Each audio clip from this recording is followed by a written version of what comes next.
kepalsuan yang dibungkus dalih kebaikan. Ayat ke-11. Wa idza qila lahum la tufsidu fil ardi qalu innama nahnu muslihun.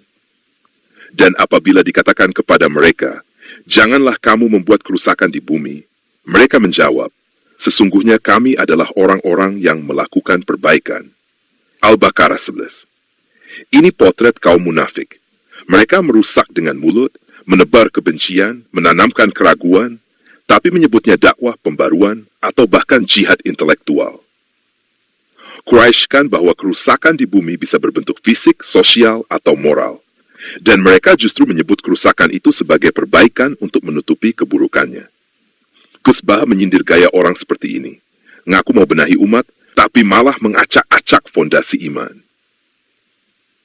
Imam Ibnu Katsir dalam tafsirnya menjelaskan bahwa ketika mereka dilarang berbuat kerusakan, mereka membalas dengan mengaku sebagai orang yang memperbaiki. Padahal sejatinya mereka tidak menyadari bahwa perbuatan mereka justru memperburuk keadaan. Beliau menyebut ini sebagai bentuk kejahilan dan kesombongan yang berbahaya. Al-Imam Fakhruddin Ar-Razi menguraikan bahwa bentuk kerusakan yang dimaksud termasuk menyebarkan syubhat kerancuan pemikiran, melemahkan syariat, dan menciptakan perpecahan di tengah umat dengan klaim ingin memperbaiki. Ibnu Ashur dalam tafsir At-Tahrir wa At-Tanwir menekankan bahwa orang-orang seperti ini seringkali memakai istilah-istilah manis dan jargon perbaikan agar diterima publik. Meskipun hakikatnya mereka mengikis nilai-nilai agama secara halus dan sistematis. Mereka membungkus penyimpangan dengan retorika reformasi dan kemajuan, sehingga masyarakat awam sulit membedakan antara kebenaran dan kebatilan. Inilah bentuk penyesatan terselubung yang paling berbahaya. Ayat ke-12, Ala innahum humul mufsidun, walakin la yash'urun. Ketahuilah, sesungguhnya mereka itulah yang membuat kerusakan, tetapi mereka tidak menyadari. Mereka tidak merasa bersalah, bahkan merasa paling benar. Ini jenis penyakit hati yang paling bahaya, butanya nurani. Imam Syafi'i pernah berkata, orang yang bodoh tapi merasa alim adalah musibah bagi agama. Itulah orang yang merasa memperbaiki, padahal justru menghancurkan. Imam Ghazali dalam Ihya Ulumuddin menegaskan bahwa salah satu bentuk kehancuran paling parah dalam agama adalah ketika kebatilan disangka kebenaran dan pelakunya merasa telah berada di jalan yang lurus. Ia menyebutnya sebagai bentuk tertinggi dari gurur, tipu daya terhadap diri sendiri. Ibnu Qayyim Al-Jauziyah menjelaskan bahwa orang yang rusak tapi tidak merasa bersalah telah jatuh dalam dua bencana.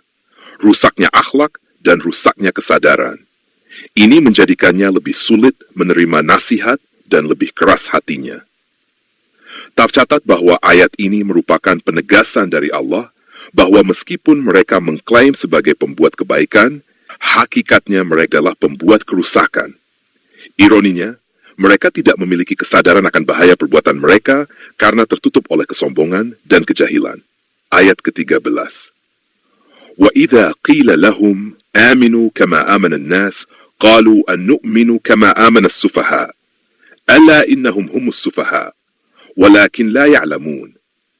Dan apabila dikatakan kepada mereka, berimanlah kamu sebagaimana orang-orang lain telah beriman. Mereka menjawab, apakah kami akan beriman sebagaimana orang-orang yang bodoh itu telah beriman? Ketahuilah, sesungguhnya mereka itulah orang-orang yang bodoh, tetapi mereka tidak tahu. Al-Quran Surat Al-Baqarah. Kaum munafik meremehkan orang-orang beriman.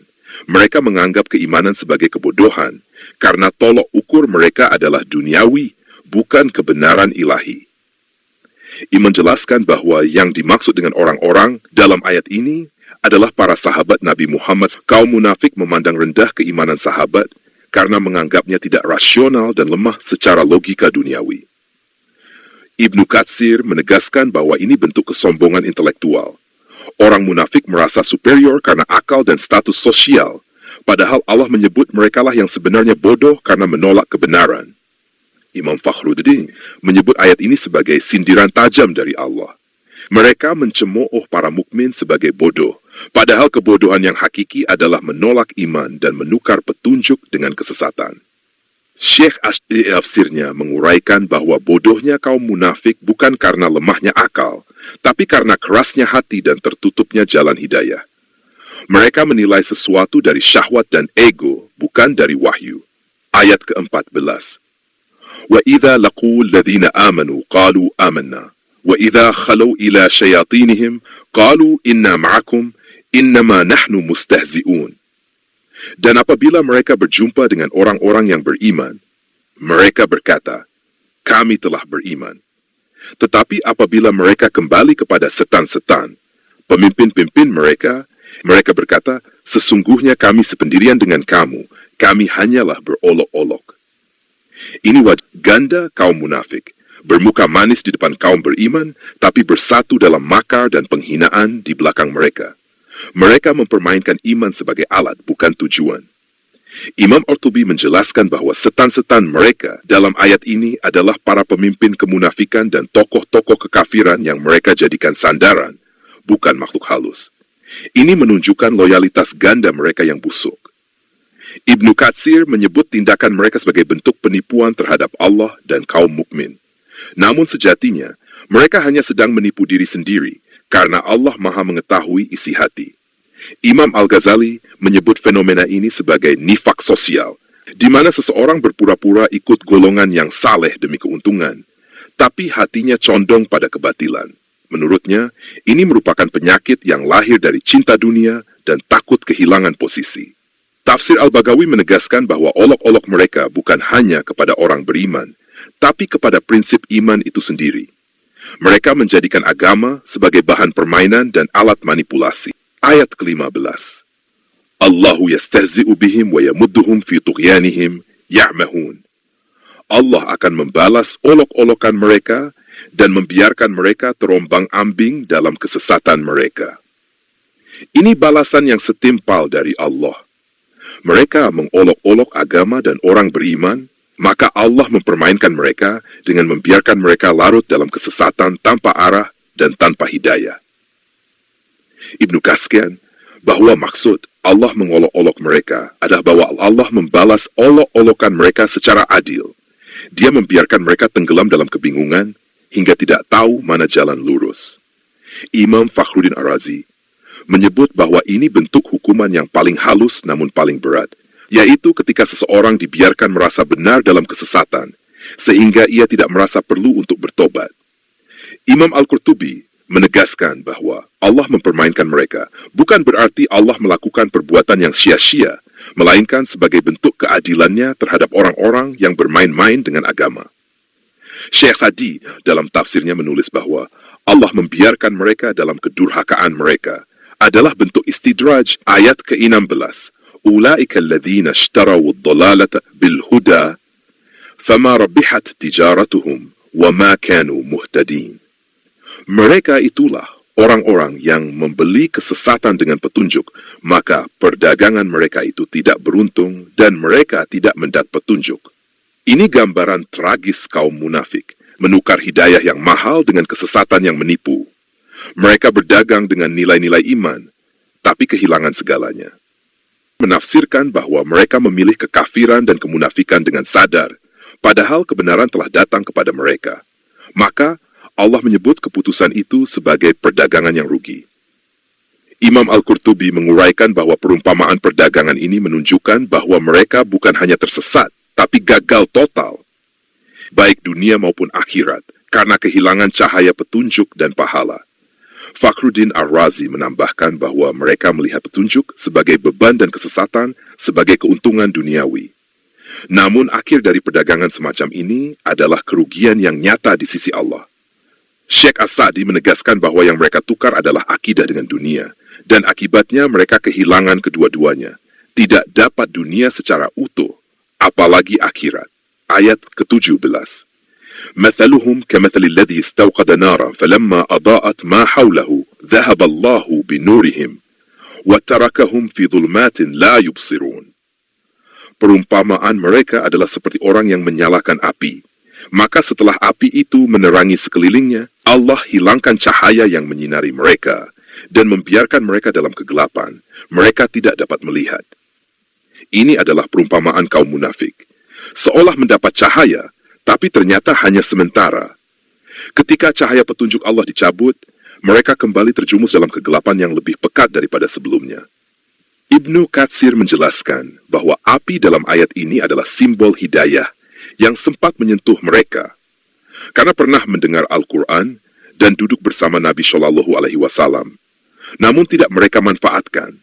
Maka Allah mencabut cahaya itu dan membiarkan mereka dalam kesesatan. Imam Al-Qurtubi menyatakan bahwa cahaya yang hilang itu bukan sekadar kehilangan ilmu, tetapi juga hilangnya taufik dan hidayah sehingga mereka tidak lagi mampu membedakan antara kebenaran dan kebatilan. Fakhruddin Ar-Razi menyebut bahwa perumpamaan ini menunjukkan bahayanya iman yang tidak sampai ke dalam hati. Ketika iman hanya bersifat lahiriah, maka ia mudah padam dan orang tersebut akan kembali pada kebingungan spiritual. Syekh Adi menekankan bahwa mereka itu seperti orang yang awalnya melihat, lalu buta, awalnya sadar, lalu hilang arah. Ini menunjukkan betapa besarnya hukuman bagi orang yang mempermainkan petunjuk Allah. Ayat ke-18. Summum bukmun umyu, fahum la yarji'un. Mereka tuli, bisu, dan buta, maka mereka tidaklah kembali ke jalan yang benar. Ini gambaran kondisi kaum munafik secara menyeluruh. Mereka menolak mendengar kebenaran, tidak mau berbicara untuk memperbaiki, dan tidak melihat tanda-tanda kebenaran. Akibatnya, mereka jauh dari jalan hidayah. Ibnu Katsir menjelaskan bahwa tuli, bisu, dan buta di sini bukan hanya secara fisik, tetapi merupakan simbol dari kerasnya hati yang menolak menerima petunjuk Allah. Imam Al-Qurtubi menyatakan bahwa mereka memilih menutup diri dari hidayah dengan sengaja, sehingga tidak mau kembali ke jalan Allah. Menegaskan bahwa ini adalah gambaran manusia yang sudah jauh dari nur ilahi. Mereka kehilangan kemampuan spiritual untuk mengenali kebenaran, meski secara lahiriah masih bisa melihat dan mendengar. Syekh ingatkan bahwa kondisi ini merupakan peringatan bagi siapa saja yang menutup hati dari kebenaran. Mereka akan terjebak dalam kebutaan dan ketulian spiritual yang permanen. Ayat ke-19. Au kasaybin minas sama'i fihi dhulumatun wa ra'dun wa barq yaj'aluna asabi'ahum fi adhanihim minas sawa'iq hadhar al-maut wallahu muhitun bil kafirin. Atau perumpama mereka seperti hujan lebat dari langit, di dalamnya ada kegelapan, guntur, dan petir. Mereka menutup telinga mereka terhadap petir itu karena takut mati. Tetapi Allah meliputi orang-orang kafir. Al-Quran Surat Al-Baqarah ayat 19. Perumpamaan ini menggambarkan kegentaran dan ketakutan kaum munafik terhadap kebenaran yang menggelegar. Mereka menolak mendengar dan memahami wahyu karena takut akan konsekuensinya, seperti orang yang menutup telinganya saat petir menyambar. Ibnu Katsir menyatakan bahwa ini adalah gambaran ketakutan batin mereka terhadap ancaman Allah dan hari pembalasan, sehingga mereka memilih menghindar dan menolak menerima kebenaran. Imam Al-Qurtubi menguraikan bahwa petir guntur melambangkan ancaman keras dan peringatan Allah yang membangunkan kesadaran, namun mereka tetap menutup diri dengan keras hati. Quraisy Shihab menambahkan bahwa sikap menutup telinga ini mencerminkan penolakan aktif terhadap kebenaran, yang pada akhirnya membuat mereka terkurung dalam ketakutan yang sia-sia tanpa jalan keluar. Gus Baha mengingatkan bahwa ketakutan mereka ini bukan ketakutan yang membawa kepada kebaikan, tapi ketakutan yang mematikan ruh dan mengekang hati dari terbuka kepada cahaya hidayah. Ayat ke-20. Hampir-hampir kilat itu mencabut penglihatan mereka. Setiap kali kilat menyinari mereka, mereka berjalan di dalam cahaya itu, dan apabila gelap menyelimuti mereka, mereka berhenti. Seandainya Allah menghendaki, Dia dapat mengambil pendengaran dan penglihatan mereka. Sesungguhnya Allah Maha Kuasa atas segala sesuatu. Ayat ini menggambarkan kondisi kebimbangan dan ketidaktegasan kaum munafik dalam menerima kebenaran. Mereka berjalan setengah hati dalam iman dan mundur saat ujian datang, seperti kilat yang sesaat menerangi, lalu kegelapan kembali. Ibnu Katsir menerangkan bahwa ini simbol keadaan hati yang tidak mantap dan mudah goyah, serta sikap enggan untuk sepenuhnya menerima hidayah.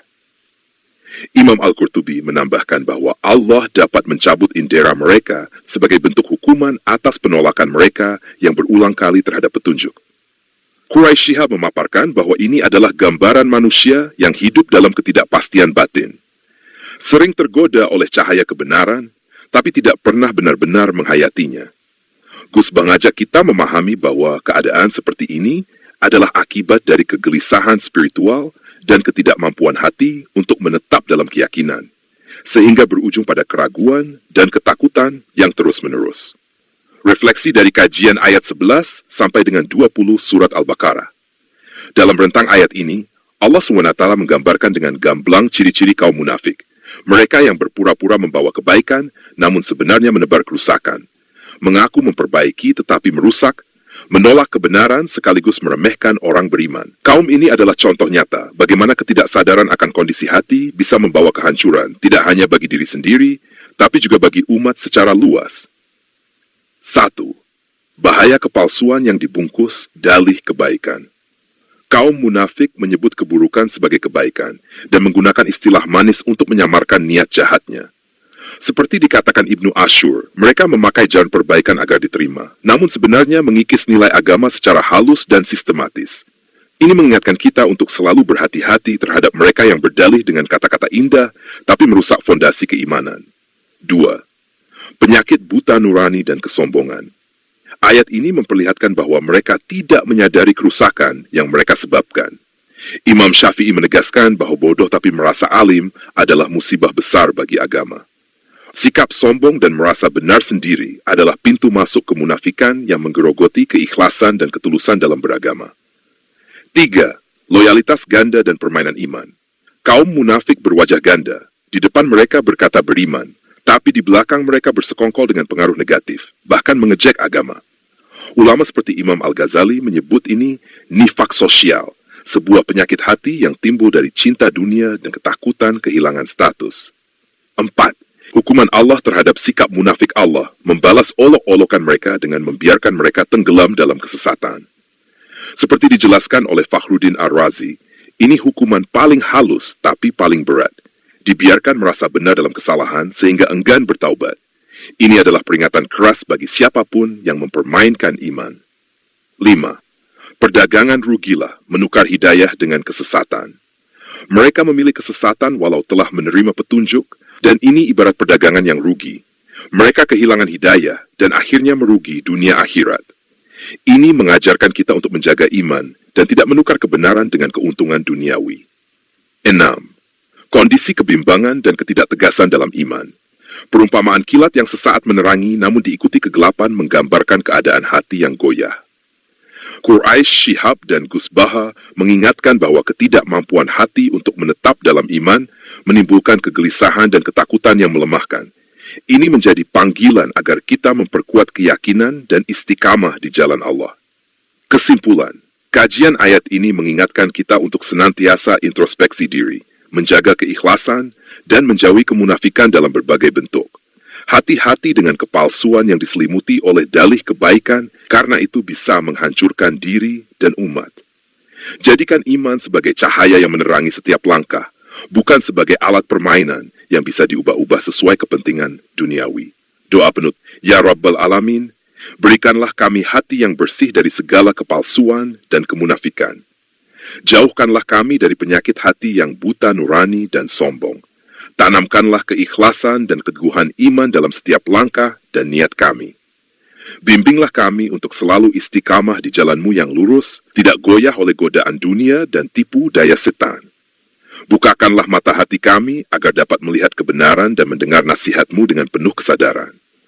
Lindungilah kami dari tipu daya orang-orang yang mengaku memperbaiki tetapi justru merusak. Jadikanlah kami termasuk hamba-Mu yang tulus dalam beramal, dan jadikanlah kami sumber kebaikan bagi umat. Ya Allah, janganlah Engkau biarkan kami terjerumus dalam kebimbangan dan ketakutan yang mematikan ruh. Ampunilah dosa-dosa kami, terima Bapak, dan kuatkanlah iman kami hingga akhir hayat.